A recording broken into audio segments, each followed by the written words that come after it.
हमारे पास आज एक किताब का बहुत ही दिलचस्प हिस्सा है जो चैंपियंस की मानसिकता के बारे में है। ये इस सवाल का जवाब देने की कोशिश करता है कि कुछ लोग खेल की दुनिया में लगातार टॉप पर कैसे बने रहते हैं, जबकि बाकी आते जाते रहते हैं। और ये सिर्फ हुनर या टैलेंट की बात नहीं है ना। सोर्स इस बात पर जोर देता है कि असली फर्क उस मानसिकता में है, उस नजरिए में है। हाँ, बिल्कुल। तो आज की हमारी पड़ताल का मकसद यही है। हम ये समझने की कोशिश करेंगे कि ये महान एथलीट सिर्फ अपनी कुदरती प्रतिभा के दम पर नहीं, बल्कि सफलता की जो प्रक्रिया है उसे नियंत्रित करके शिखर पर कैसे पहुंचते हैं। और वहां बने रहते हैं। हाँ, और वहां बने रहते हैं। और इसके लिए हमारे पास दो बहुत ही जबरदस्त उदाहरण हैं। बास्केटबॉल के बेताज बादशाह माइकल जॉर्डन और गोल्फ के जादूगर टाइगर वुड्स। इन दोनों के जरिए हम उस कॉन्सेप्ट को समझेंगे जिसे ग्रोथ माइंडसेट कहा जाता है। ये सिर्फ एक फैंसी शब्द नहीं है, बल्कि एक पूरी सोच है जो कामयाबी की, कह सकते हैं, बुनियाद रखती है। चलिए तो फिर इस गुत्थी को सुलझाते हैं। सोच में जो पहली और सबसे अहम बात कही गई है वो ये है कि ग्रोथ माइंडसेट वाले एथलीट नतीजों के गुलाम नहीं होते। अच्छा। वो सफलता लाने वाली प्रक्रियाओं की बागडोर खुद संभालते हैं। इसका क्या मतलब है? इसका मतलब ये है कि उनका ध्यान सिर्फ जीतने पर नहीं होता, बल्कि उस प्रक्रिया पर होता है जिससे जीत हासिल होती है। देखिए, एक होता है फिक्स्ड माइंडसेट, मतलब ये मानना कि मेरी काबिलियत बस इतनी ही है, मैं या तो अच्छा हूं या बुरा। पत्थर की लकीर जैसा। बिल्कुल। लेकिन ग्रोथ माइंडसेट कहता है कि मेरी काबिलियत पत्थर की लकीर नहीं है, मैं मेहनत, प्रैक्टिस और सही स्ट्रैटेजी से इसे बेहतर कर सकती हूँ, इसे विकसित कर सकती हूँ। तो फोकस आज मैं कल से बेहतर कैसे बनूं पर शिफ्ट हो जाता है। सही पकड़ा। ये तो सुनने में बहुत शक्तिशाली लगता है। और जब हम इस सोच को एक्शन में देखना चाहते हैं तो माइकल जॉर्डन से बेहतर उदाहरण क्या हो सकता है? हम सब जानते हैं कि उम्र के साथ एथलीटों का प्रदर्शन गिरता है। ये तो खेल का एक तरह से नियम है। लेकिन जॉर्डन ने इस नियम को ही चुनौती दे दी। हाँ, और ये इसलिए असाधारण है क्योंकि उन्होंने अपनी हकीकत को स्वीकार किया। उन्होंने ये नहीं कहा कि मैं बूढ़ा नहीं हो रही। उन्होंने माना कि हाँ, मेरी रफ्तार कम हो रही है, मेरी छलांग उतनी ऊंची नहीं रही। और ज्यादातर खिलाड़ी इस पॉइंट पर हार मान लेते हैं या रिटायर हो जाते हैं। बिल्कुल। लेकिन जॉर्डन ने ऐसा नहीं किया। सोर्स बताता है कि उनकी फुर्ती और स्टैमिना में कमी तो आई, पर उन्होंने इसकी भरपाई एक अलग तरीके से की। और यहीं पर बात बहुत दिलचस्प हो जाती है। हाँ, उन्होंने ये नहीं सोचा कि मेरा बेस्ट टाइम चला गया, बल्कि उन्होंने सोचा कि अब नए बेस्ट का टाइम आ गया है। बिल्कुल सही। उन्होंने अपनी कमियों को एक पहेली की तरह देखा जिसे सुलझाना था। उन्होंने अपनी कंडीशनिंग पर और भी ज्यादा मेहनत की ताकि वो गेम के आखिरी मिनटों में भी उतने ही ताकतवर रहें। और उन्होंने अपने खेल में नए हथियार भी तो जोड़े। हाँ, सबसे बड़ी बात वही थी, जैसे उनका मशहूर टर्न अराउंड जंप शॉट और फॉलो अवे जंपर। ये वो मूव्स थे जिनमें शारीरिक ताकत से ज्यादा स्किल, टाइमिंग और चालाकी की जरूरत थी। इस पर जरा और रोशनी डालिए। ये मूव्स उनके पुराने खेलने के तरीके से मतलब कैसे अलग थे? देखिए, अपने करियर की शुरुआत में जॉर्डन एक स्लैम डंकर थे। हाँ। वो अपनी विस्फोटक एथलेटिक क्षमता का इस्तेमाल करके डिफेंडर्स के ऊपर से जाकर बास्केट करते थे। जी। ये बहुत असरदार था, लेकिन शरीर पर बहुत जोर डालता था। जब उनकी वो क्षमता कम होने लगी तो उन्होंने फॉलोवे जंपर को परफेक्ट किया। इसमें वो डिफेंडर से दूर हटते हुए हवा में शॉट लेती थी। अच्छा, तो उसे ब्लॉक करना मुश्किल हो जाता था? लगभग नामुमकिन। तो उन्होंने अपनी पहुंच कम होने की समस्या का हल ताकत से नहीं बल्कि तकनीक से निकाला। कमाल है। मतलब जिस चीज ने उन्हें दुनिया का सबसे बड़ा खिलाड़ी बनाया था, वो उसी को बदलने का जोखिम ले रहे थे। ये सिर्फ शारीरिक नहीं बल्कि एक बहुत बड़ा मानसिक कदम रहा होगा। बहुत बड़ा। सोचिए, आप अपनी करियर के शिखर पर हैं, सब आपको महान मानते हैं और आप अपने सबसे भरोसेमंद तरीकों को छोड़कर कुछ नया सीख रहे हैं। इसमें नाकाम होने का भी तो खतरा था। बिल्कुल था, लेकिन यही तो ग्रोथ माइंडसेट है। आराम से बैठने के बजाय लगातार खुद को विकसित करना।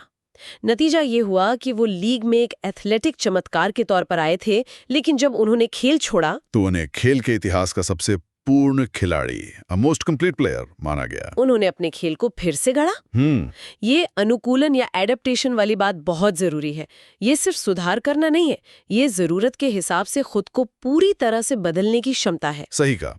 और ये अनुकूलन सिर्फ टीम स्पोर्ट्स में नहीं बल्कि व्यक्तिगत खेलों में भी उतना ही जरूरी है। शायद और भी ज्यादा, क्योंकि वहां आप किसी और पर निर्भर नहीं कर सकते। हाँ, और गोल्फ की दुनिया में टाइगर वुड्स ने इसी प्रक्रिया पर नियंत्रण को एक अलग ही लेवल पर पहुंचाया। ओ हाँ। और उसमें गोल्फ के बारे में एक बहुत ही मजेदार बात कही गई है कि ये एक मनमौजी प्रेमी की तरह है। एक बार जब आप उसे जीत लेते हैं तो वो निश्चित रूप से आपको छोड़ देगा। ये उपमा जिसने भी सोची है वो जरूर गोल्फ खेलता होगा। इससे बेहतर तरीके से गोल्फ की फ्रस्ट्रेशन को कोई नहीं समझा सकता। गोल्फ एक ऐसा खेल है जिसमें अनिश्चितता मतलब बहुत ज्यादा है। हवा की दिशा, घास की नमी, उस दिन का मूड, इतनी सारी चीजें हैं जो आपके कंट्रोल से बाहर हैं। और शायद इसीलिए प्रक्रिया पर कंट्रोल रखना और भी जरूरी हो जाता है। सोस में टाइगर के कोच बुच हारमन की एक बात है। हाँ, मैंने भी पढ़ा। वो कहते हैं कि गोल्फ स्विंग एथलेटिक्स की अकेली ऐसी कला है जिसे पूरी तरह से सिद्ध नहीं किया जा सकता। स्विंग केवल अपेक्षाकृत दोहराए जाने वाले होते हैं। इसका क्या मतलब हुआ? इसका मतलब है कि आप एक परफेक्ट स्विंग कभी नहीं हासिल कर सकती, कभी नहीं। आप बस कोशिश कर सकती हैं कि आपका स्विंग ज्यादा से ज्यादा बार एक जैसा रहे। लेकिन हर बार उसमें मामूली सा फर्क होगा ही। और इसका नतीजा ये है कि सबसे भरोसेमंद स्विंग वो नहीं है जो एक बार परफेक्ट हो गया, बल्कि वो है जिस पर लगातार काम किया जा रहा हो। अच्छा। यही वजह है कि दुनिया का नंबर 1 गोल्फर भी ज्यादातर टूर्नामेंट हारता है। जीत बहुत कम मिलती है। सफलता का राज उस एक परफेक्ट शॉट में नहीं, बल्कि लगातार अपनी प्रक्रिया को बेहतर बनाने की कोशिश में है। तो टाइगर को ये पता था कि वो खेल को नियंत्रित नहीं कर सकते हैं? बिल्कुल नहीं। इसलिए उन्होंने उन चीजों पर ध्यान लगाया जिन्हें वो नियंत्रित कर सकते थे। अपनी तैयारी, अपनी सोच और अपनी प्रक्रिया। और यहीं पर उनके पिता अर्ल वुड्स की भूमिका बहुत दिलचस्प हो जाती है। हाँ, उनके पिता का लक्ष्य सिर्फ उन्हें एक अच्छा गोल्फर बनाना नहीं था। उनका लक्ष्य था टाइगर को मानसिक रूप से मतलब फौलाद बनाना। उन्हें सिखाना कि ध्यान और कोर्स स्ट्रैटेजी को कैसे मैनेज किया जाता है। और उनके तरीके, जैसा कि सोस बताता है, काफी अजीब थे। हाँ, जैसे जब टाइगर शॉट लेने वाले होते तो वो जानबूझकर जोर से खांसते या अपनी जेब से सिक्के गिरा देते थे, चीजें फेंकते थे ताकि टाइगर का ध्यान भटके। सुनने में ये थोड़ा कठोर लगता है। एक बच्चे के साथ ऐसा क्यों करना? बिल्कुल, लेकिन इसके पीछे एक गहरा मकसद था। अर्ल वुड्स उन्हें असली मैच के दबाव के लिए तैयार कर रहे थे। वो एक ऐसा माहौल बना रहे थे जो किसी भी बड़े टूर्नामेंट के फाइनल राउंड से ज्यादा मुश्किल हो, ताकि जब टाइगर असली दबाव का सामना करे तो उन्हें वो बच्चों का खेल लगे। लेकिन क्या इस तरह की ट्रेनिंग का कोई नेगेटिव साइड भी हो सकता था? क्या ये एक बच्चे पर बहुत ज्यादा दबाव नहीं डालता? कहीं ऐसा तो नहीं कि वो खेल से नफरत करने लगता? ये एक बहुत जरूरी सवाल है और मुमकिन है कि किसी और बच्चे पर इसका उल्टा असर होता। लेकिन टाइगर के मामले में उनके पिता ने इसे खेल की तरह बनाया। ये एक चुनौती थी। और उन्होंने सिर्फ ध्यान भटकाने का काम नहीं किया, बल्कि बहुत छोटी उम्र से ही उन्हें रणनीति सिखाना भी शुरू कर दिया था। अच्छा। वो जानते थे कि गोल्फ सिर्फ गेंद को मारने का खेल नहीं है, ये सोचने और योजना बनाने का खेल है। इसी से जुड़ा एक किस्सा है जो मुझे हैरान कर गया। जब टाइगर सिर्फ 3 साल के थे। 3 साल? हाँ, सिर्फ 3 साल के। उन्होंने एक शॉट मारा जो पेड़ों के झुंड के पीछे चला गया। उनके पिता ने उन्हें डांटा नहीं, बल्कि उनसे पूछा, ठीक है, अब तुम्हारी योजना क्या है? यहाँ से आगे कैसे निकलोगे? सोचिए, एक 3 साल के बच्चे को समस्या समाधान के लिए कहा जा रहा है। ये सिर्फ गोल्फ का सबक नहीं था। नहीं, ये जीवन का सबक था। हाँ, ये उन्हें सिखा रहा था कि जब मुश्किल आए तो घबराना नहीं है, बल्कि सोचना है कि अब अगला कदम क्या होगा। ये उन्हें अपने खेल और अपने फैसलों का मालिक बना रहा था। उन्हें जिम्मेदारी लेना सिखा रहा था। हाँ, बिल्कुल। 3 साल के बच्चे से ये पूछना कि तुम्हारी योजना क्या है, ये बात मुझे सच में हैरान कर रही है। ये तो हम बड़े बड़ों से नहीं पूछते। सही बात है। और लगता है टाइगर ने इस सबक को पूरी तरह से आत्मसात कर लिया। हाँ, उन्होंने अपने पिता के शुरू किए गए काम को और आगे बढ़ाया। बिल्कुल, उन्होंने अपने खेल के हर छोटे बड़े पहलू पर पूरा नियंत्रण कर लिया। वो सिर्फ प्रैक्टिस नहीं करते थे, वो विश्लेषण करते थे। अच्छा। वो लगातार प्रयोग करते रहते थे कि क्या काम करता है और क्या नहीं। चाहे वो उनके गोल्फ क्लब्स का वजन हो, उनके जूतों का डिजाइन हो, उनकी डाइट, उनका वर्कआउट, हर चीज एक सोची समझी योजना का हिस्सा थी। पर क्या ये सिर्फ बिना सोचे समझे प्रयोग करना था या इसके पीछे कोई बड़ी सोच थी? यहीं पर मुख्य बात है, ये दिशाहीन प्रयोग नहीं था। सोर्स कहता है कि उनके पास एक दीर्घकालिक योजना, एक लॉन्ग टर्म प्लान थी जो उनका मार्गदर्शन करती थी। वो जानते थे कि उन्हें कहाँ पहुंचना है और उनका हर छोटा प्रयोग उस बड़ी योजना का हिस्सा था। ये ऐसा था जैसे एक वैज्ञानिक अपनी लैब में काम कर रहा हो। एक परिकल्पना, फिर प्रयोग, फिर डेटा का विश्लेषण और फिर सुधार। बिल्कुल वही। और ये सारी मेहनत, ये सारा कंट्रोल टाइगर के अपने शब्दों में सिमट जाता है। सोर्स में उनका एक कोट है, मैं अपना खेल जानता हूँ। मैं जानता हूँ कि मुझे क्या हासिल करना है। और मैं जानता हूं कि वहां कैसे पहुंचना है। ये वाक्य बहुत शक्तिशाली है।